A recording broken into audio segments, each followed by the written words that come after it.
પાલનપુરથી સમાચાર સામે આવ્યા છે। પાલનપુરમાં વેરા બાકીદારો સામે પાલિકાએ લાલ આંખ કરી છે। તો જેઓના વેરા બાકી છે તેમની સામે પાલિકાએ લાલ આંખ કરી છે।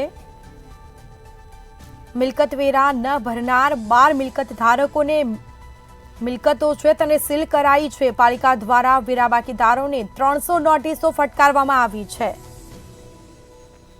તો અત્યાર સુધીમાં પાલિકા દ્વારા રૂપિયા 13.60 કરોડની વેરા વસૂલાત કરાઈ, જેમાં હજી પણ રૂપિયા 19.18 કરોડ જેટલી વેરા વસૂલાત ઉઘરાવવાની બાકી છે।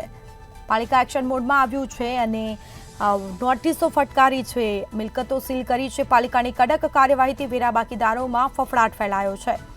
તો મિલકત વેરા ન ભરનાર 12 મિલકત ધારકોને મિલકતો છે તેને સીલ કરાઈ છે અને પાલિકા દ્વારા વેરા બાકીદારોને 300 નોટિસ પણ ફટકારવામાં આવી છે। આખરે પાલિકાએ કાર્યવાહી કરી છે, નોટિસ ફટકારી છે। તો બીજી તરફ મિલકતો છે તેને પણ સીલ કરી છે। હજી રૂપિયા 19.18 કરોડ જેટલી વેરા વસૂલાત ઉઘરાવવાની બાકી છે।